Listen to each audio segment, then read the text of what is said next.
सैनिक इस देश को हिंदुस्तान बनाते हैं।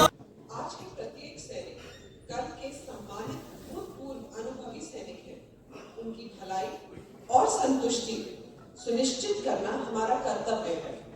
इसी कार्यक्रम की कड़ी को आगे बढ़ाते हुए मैं आमंत्रित करना चाहूंगी कर्नल DS खंगरौट रिटायर, जो कि जिला सैनिक बोर्ड से हैं। जय हिंद। माननीय senior officer administration headquarter south west, at command air marshal air vice marshal Shri S Srinivasan DVSM BSF, major general prince Mughal chief of staff headquarter royal court, air commodore SP तालियान PM EOC 32, air marshal Jagdish Chandra PVSM AVSM VSF retired, उपस्थित सैन्य अधिकारी, विराजमान आदरणीय veterans और वीरनाथ, जिसे मेरा परिचय नहीं है, मैं आपको बता दूं, मैं कर्नल DS खंगरौट, जिला सैनिक कल्याण अधिकारी जोधपुर।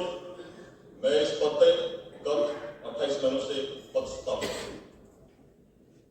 ये जो मेरा प्रेजेंटेशन है ये 15 मिनट का है और इसको मैंने इस तरह से बनाया है ताकि हाल ही में जो एक्स-सर्विसमैन रिलीज और रिटायरमेंट लेके आए हैं उनका भी इससे फायदा हो। तो सबसे पहले मैं इसके इतिहास पे कुछ प्रकाश डालूंगा। ये जो सैनिक कल्याण बोर्ड है इसकी स्थापना 1919 में हुई। इसके बाद में 1951 में जब मिलिट्री में सेलर्स और इसकी एयरमैन की भी तादाद बढ़ गई तो इसका पुनर्गठन हुआ और इसको नाम दे दिया गया इंडियन सोल्जर्स सेलर्स और एयरमैन बोर्ड।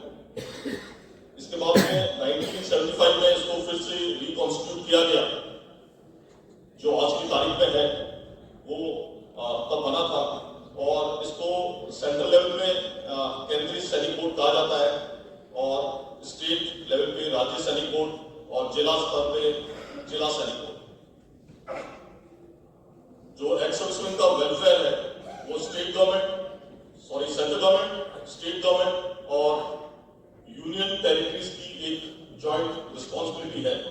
इसके जो एक्स-सर्विसमैन के वेलफेयर में जो एक्सपेंडिचर होता है उसका भी अनुपात 60-40 है, जो कि 60% खर्चा सेंट्रल गवर्नमेंट वहन करती है और 40% खर्चा स्टेट गवर्नमेंट वहन करती है।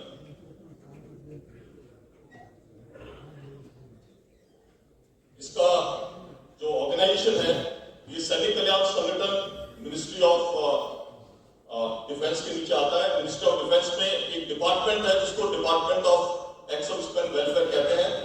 इसका जो हेड होता है वो एक सेक्रेटरी लेवल का IS अधिकारी होता है। इस डिपार्टमेंट में 2 ब्रांचेस होती हैं, 2 डिविजन्स होती हैं। एक पेंशन डिवीजन होती है जो एक्स-सर्विसमैन के पेंशन के मामला को देखती है। आपका रैंक 1 पेंशन का मामला ये पेंशन डिवीजन देखती है। और जो दूसरा इसका डिवीजन है वो रीसेटलमेंट डिवीजन है।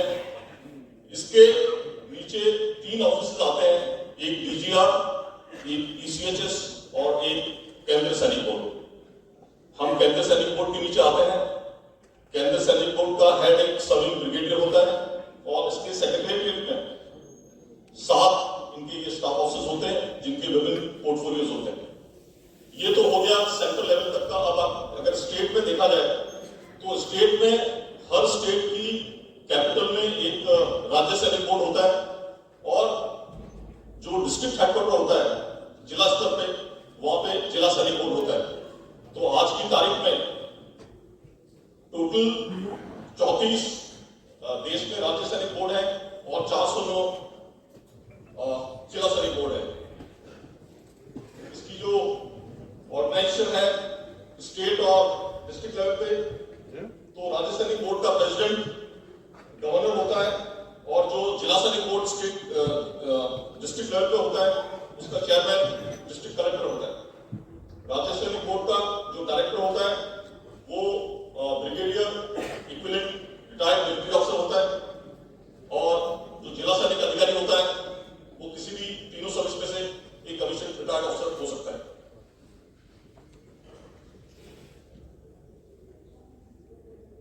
अब जो हिंदुस्तान के अंदर जो टोटल ईएसएन की जो डिपेंडेंट स्ट्रेंथ है हमारी वो तकरीबन 26 लाख है। इसमें से 14% वेटरन ऑफिसर्स हैं। विडोज की तादाद तकरीबन 7,000 है और हर साल रिटायर और रिलीज होके तकरीबन 7,000 एक्स-सर्विसमैन इस तादाद में सम्मिलित हो जाते हैं। अब सैनिक कल्याण कार्यालय है, इसकी क्या ड्यूटीज है? जब एक सोल्जर यूनिफॉर्म में होता है तो उसका डॉक्यूमेंटेशन का सारा काम उसकी यूनिट शिफ्ट या हेडक्वार्टर करती है। रिटायरमेंट के बाद में उसका कोई भी ऑफिशियल काम हो तो उसका ऑफिशियल चैनल जिला सैनिक कल्याण कार्यालय के थ्रू है। अगर आप डायरेक्ट कम्युनिकेशन करेंगे तो कोई भी मिलिट्री ऑफिस उसको एक्नॉलेज नहीं करेंगे। तो इसमें सबसे पहले हम जितने भी रिकॉर्ड ऑफिसर्स हैं army navy office, army navy और एयरफोर्स के, इससे हम संपर्क करते हैं और पत्र व्यवहार करते हैं। हम जो आर्मी का जो ऑफिसर्स का रिकॉर्ड ऑफिस है MP6 में, उसके साथ भी हम संपर्क करते हैं और हमारा इंटरेक्शन रहता है PCDA पेंशन के साथ में। वहां से हम एंडोर्समेंट ऑफ पेंशन के बारे में या प्रोविजन PPO इश्यू कराने के बारे में मालूमात करके देते हैं आपको। बहुत सी ऐसी वेलफेयर स्कीम्स है जो एक्स-सर्विसमैन को लागू है, वो स्कीम्स हम एक्स-सर्विसमैन के लिए प्रोसेस करवाते हैं। जो नीडी एक्स-सर्विसमैन है जिनको आर्थिक तंगी है, कोई प्रॉब्लम्स है, तो उनको हम गवर्नमेंट की तरफ से ग्रांट्स और वित्तीय सहायता फाइनेंशियल असिस्टेंस भी दिलवाते हैं। बहुत से हमारे जो वेटरन्स हैं उनकी पेंशन संबंधित प्रॉब्लम्स होती है कि पेंशन नहीं आ रही है, पेंशन रुक गई है या उनको एरिया नहीं मिले हैं या 80 साल होने के बाद में उनको जो 20% की बढ़ोतरी मिली है वो नहीं मिलनी चाहिए, या कोई विडो है जिसका नाम PPO में था ही नहीं, अब उनके हस्बैंड के इंतकाल होने के बाद में वो दर भटकती रहती है क्योंकि पेंशन में उनका नाम इंडोर्स नहीं है, तो वो इंडोर्समेंट ऑफ फैमिली पेंशन की हम ही करवाते हैं। उसके बाद में बहुत से पार्टू ऑर्डर्स हैं और आपके अकरेंसेस हैं, जैसे कोई रिटायरमेंट आया और रिटायरमेंट के बाद में उनकी और बच्चे होंगे तो उनका पार्टू ऑर्डर करवाना है, या उनकी वाइफ का इंतकाल हो गया या उन्होंने दूसरी शादी कर ली, या बच्चों का डेट ऑफ बर्थ में तब्दीली करवानी है, वाइफ के नाम में तब्दीली करानी है, तो ये सारे काम हम करते हैं। इसके बाद में जो शहीद है उनको स्टेट गवर्नमेंट की तरफ से बहुत से पैकेज मिलते हैं, फ्री लैंड है, कैश अवार्ड्स है और भी कई सुविधा है। उसकी केस फाइल हम प्रोसेस करते हैं और कलेक्टर साहब को भेजते हैं। उसी तरह से गैलेंट्री अवार्ड को भी बहुत सी सरकार सुविधा देती है, फ्री लैंड देती है, कैश अवार्ड देती है, वो फाइल्स हम प्रोसेस करते हैं। उसके बाद में हम फंक्शंस ऑर्गेनाइज करते हैं, कारगिल दिवस मनाते हैं, विजय दिवस मनाते हैं, जो शहीद है उनका सम्मान करते हैं, जो गैलेंट्री अवार्डीज है उनका सम्मान करते हैं, वीर नारी को सम्मानित करते हैं। इसके बाद में जो भी कोई ऑपरेशनल कैजुअलिटी होता है या फिजिकल कैजुअलिटी होता है हमारा इसका डिस्ट्रिक्ट का जवान, तो हम उसके अंतिम संस्कार में जाके वहां पे श्रद्धांजलि अर्पित करते हैं। और इसके अलावा कोई भी ESN पूरे डिस्ट्रिक्ट के अंदर अगर किसी भी ESN की डेथ होती है तो हम प्रयास करते हैं कि मैं जाऊंगा, मेरा प्रतिनिधि जाए या हमारा कोई सीनियर एक्स सर्विसमैन रैप जिसको हम डिटेल करते हैं, वो जाके वहां पे उस एक्स सर्विसमैन को श्रद्धांजलि अर्पित करें।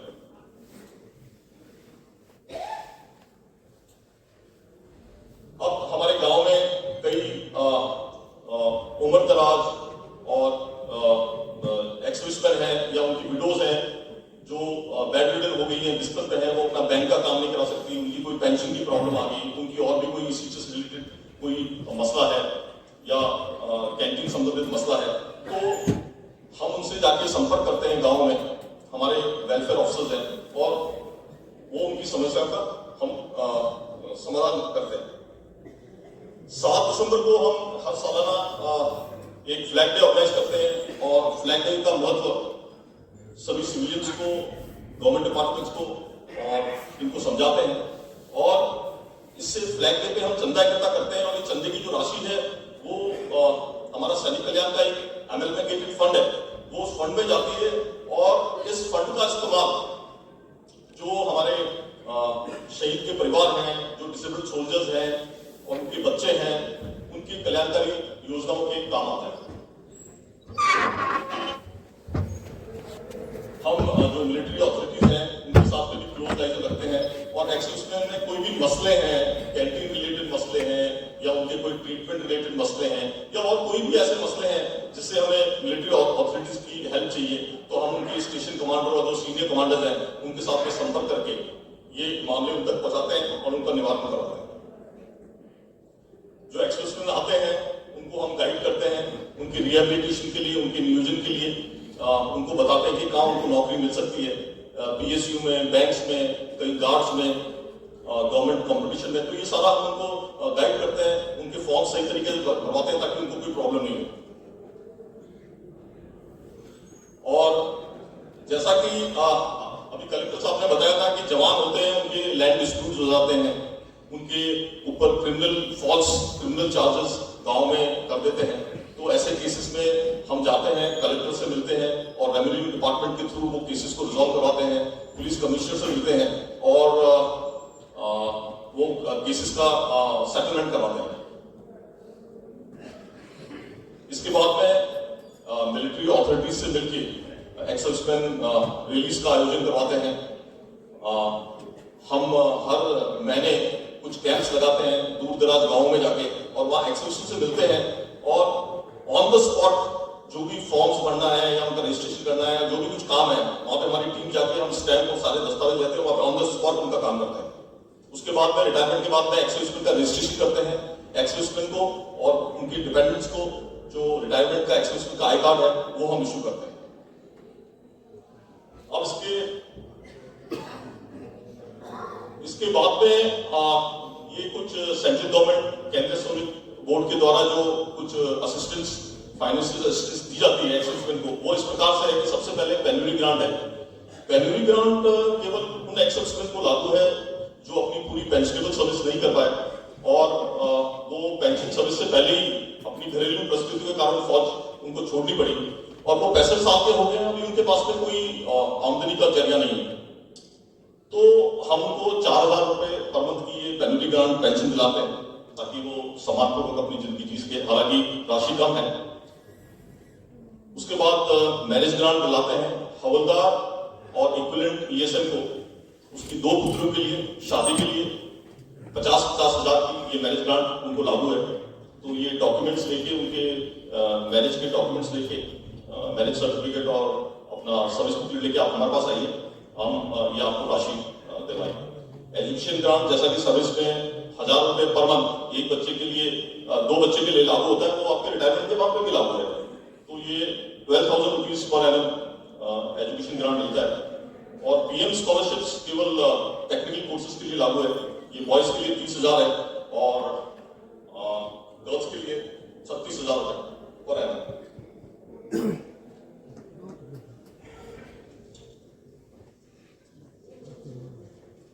इसके बाद में जो फाइनेंशियल असिस्टेंस जो स्टेट गवर्नमेंट देती है, वो एक वर्ल्ड वॉर 2 पेंशन देती है। तो ब्रिटिश शासनकाल के दौरान हमारे जो बहादुर सैनिक थे वो यूरोपियन थिएटर में लड़े, सिलोन में लड़े, साउथ ईस्टर्न रीजन में लड़े, बर्मा में लड़े।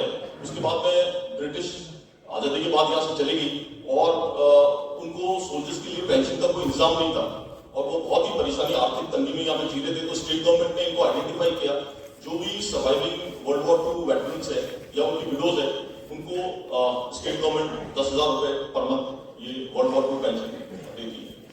समान भत्ता उनके लिए लागू है जो कि सर्विस के दौरान किसी कारण से नॉन ऑपरेशनल कैजुअल्टी थे, उनकी डेथ हो गई। और आपको मालूम है कि डेथ के बाद में अगर ऑर्डिनरी फैमिली पेंशन है तो वो तकरीबन आपकी जो पेंशन ड्रॉ हो रही है उसकी पहले 50% मिलती है पेंशन आपको लास्ट राउंड एमॉलमेंट्स की, और ऑर्डिनरी फैमिली पेंशन आपकी 30% हो जाती है, तो कम हो जाती है, तो उसमें निर्वाह करना मुश्किल हो जाता है। तो गवर्नमेंट ने ऐसे लोगों को आइडेंटिफाई किया है और वो जो जिन सैनिकों की डेथ हो गई है उनकी माता पिता के लिए और विडोज के लिए ये 5,000 रुपए की अतिरिक्त राशि पर मंथ हम उनको देते हैं। शहीदों के लिए पैकेज है, जो शहीद हो जाते हैं उनके लिए गवर्नमेंट 25 बीघा का एक इंदिरा गांधी नहर परियोजना फेज 2 में 25 बीघा का लैंड अलॉट करती है। अगर वो लैंड नहीं चाहिए तो वो हाउसिंग बोर्ड का MIG का एक हाउस भी ले सकते हैं। अगर एग्रीकल्चर लैंड और हाउस भी नहीं चाहिए तो 25 लाख रुपया इसके एवज में वो कैश दे सकते हैं। इसके अलावा उनको एक 25 लाख का कैश अवार्ड भी लागू है।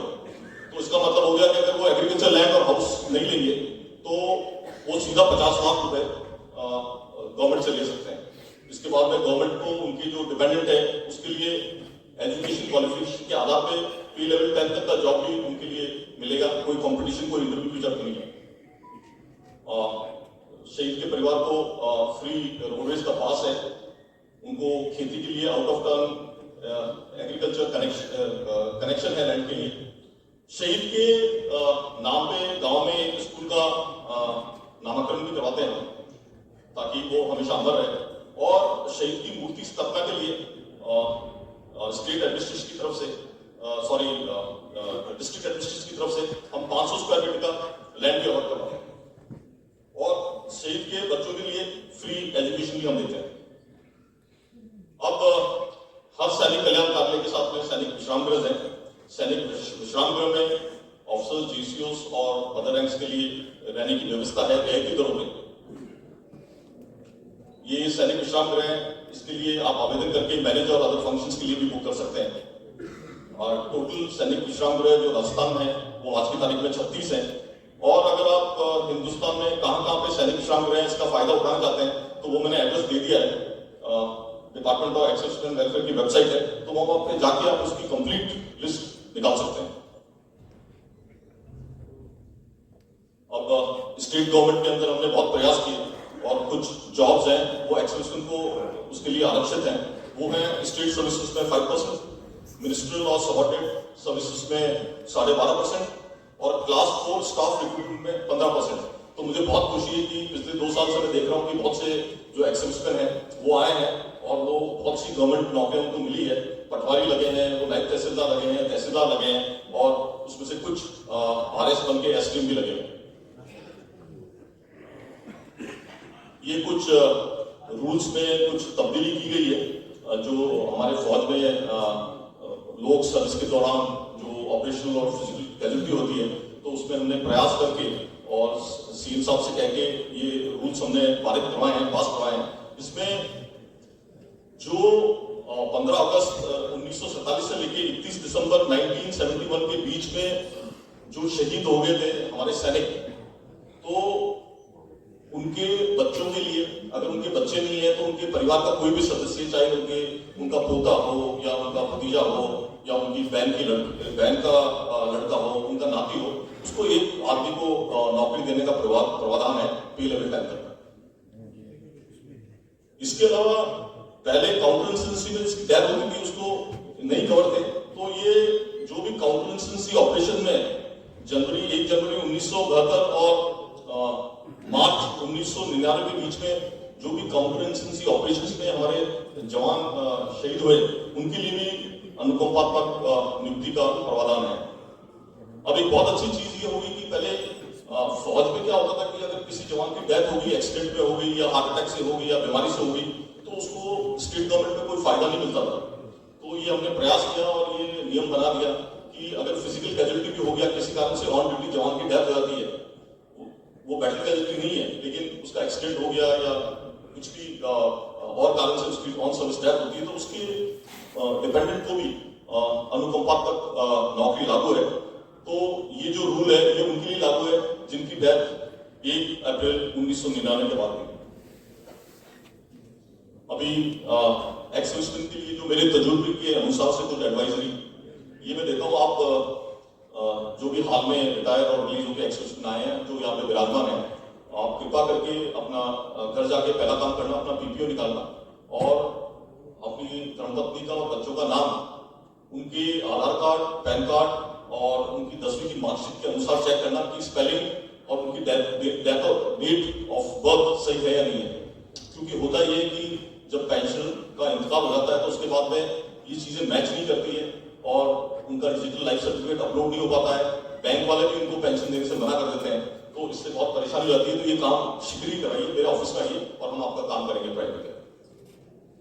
अपने लाइफ सर्टिफिकेट नवंबर में दे दीजिए, इसमें भूल मत करना। और जो हमारे सीनियर वेटरन्स है 80 ईयर्स से हो वो अक्टूबर के महीने में भी ये लाइफ सर्टिफिकेट दे सकते हैं। जो भी यहाँ पे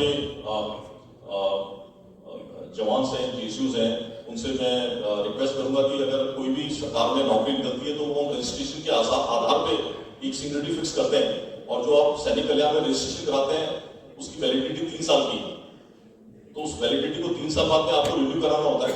तो कृपा करके उसको किसी को भी अगर नौकरी वगैरह की जरूरत पड़ती है तो वो रजिस्ट्रेशन को जरूर रिन्यू कराएं, क्योंकि नहीं तो आपका सीनियरिटी से नंबर आउट हो जाएगा। बहुत से एक्स सर्विसमैन आते हैं, रिटायरमेंट का बहुत पैसा लेके आते हैं लाखों रुपए में, यहाँ पे दलाल बैठे हुए हैं और वो एक्स सर्विसमैन भोले वाले एक्स सर्विस को फंसा के उनका पैसा चिट फंड कंपनीज में लगा देते हैं, पॉन्जी स्कीम्स में लगा देते हैं और उनका पूरा पैसा डूब जाता है। मेरे पास में ऐसे जीसीयूज आए हुए हैं, अधिकारी आए हुए हैं जिनका 40-40 लाख रुपया ऐसी स्कीम्स पर डूब गया और वो बहुत उसकी प्रक्रिया बहुत लंबी है उस पैसे को निकालने के लिए, ना के बराबर। दूसरा, एक्स सर्विसमैन से मेरा ये आग्रह है कि आप गांव में जाते हो तो एक्स सर्विसमैन की बहुत सी प्रॉब्लम आ जाती है। वो जब गांव में जाता है, खेती करता है तो लोग उसको खेती नहीं करने देते, गांव की पॉलिटिक्स है, उससे ईर्ष्या करते हैं, उसको झूठे केसेस में फंसा देते हैं। और एक्स सर्विसमैन क्योंकि फाइटर क्लास का होता है, जल्दी उत्तेजित हो जाता है और वायलेंस कर बैठता है। तो ऐसा मत कीजिए, क्योंकि अगर आपके खिलाफ क्रिमिनल केस प्रूव हो गया, आप कन्विक्ट हो गए, तो आप इस वर्ष पे आपने देखा होगा कि वैसा प्रावधान है, आपकी पेंशन रोकी जा सकती है, उसको कम की जा सकती है या बंद भी की सकती है। तो कृपया ऐसे क्रिमिनल मामलों से आप दूर रहिए। एक एक्स सर्विसमैन जब आता है तो सबसे पहले वो सोचता है कि अब मैं रियल एस्टेट में इन्वेस्टमेंट कर लूं या अपना मकान के लिए प्लॉट ले लो। तो यहाँ पे जोधपुर में ऐसे सैकड़ों किस्से हैं जहाँ पे एक्स सर्विसमैन आए, उन्होंने नागड़ी और बिगारी एरिया में एग्रीकल्चर लैंड ले ली और एग्रीकल्चर लैंड का छोटे प्लॉट का म्यूटेशन नहीं होता है और उनका वो पैसा डूब गया। मेरे पास में डेलीगेशंस है, शिकायतें हैं, मैंने कलेक्टर के पास में पहुंची है। तो कृपया करके जो भी लैंड लेते हैं आप, वो या तो उसका जीडी का पट्टा हो, यूआईडी का पट्टा हो, या वो गवर्नमेंट अप्रूव हो, सोसाइटी आपकी रजिस्टर्ड हो कहीं पे, उसके पूरा जांच पड़ताल करके आपने पैसा लेना है। लास्टली ये है कि बहुत से एक्स सर्विसमैन हैं, उनके बहुत से मसले होते हैं, तो सीधा वो जाके कोर्ट का दरवाजा खटखटाते हैं और उनका एक छोटा सा मामला जो कि मैं 5-6 महीने में निपटा सकता हूँ, उसके लिए उसको 6 साल लग जाते हैं कोर्ट से निवारण पाने के लिए। तो कृपया आप सबसे पहले मेरे पास आइए, अपना केस डिस्कस कीजिए, हम उसको प्रोसेस करेंगे और अगर मेरे से नहीं हो पाया तो मैं आपको खुद ही को राय दे दूंगा कि प्लीज आप कोर्ट में जाइए, पीएफटी में जाइए और अपना आप वहां से हक लीजिए। तो मैं यहाँ पे एयरफोर्स ऑथोरिटीज का तय दिल से प्रशासन की तरफ से धन्यवाद देता हूँ कि यहाँ पे ये एक्स सर्विसमैन का जो इतना बड़ा वेटरन्स डे है यहाँ पे इन्होंने आयोजित किया और हमें ये मंच दिया अपनी बात रखने का। थैंक यू, धन्यवाद। For more updates, subscribe to our channel and enjoy watching the videos.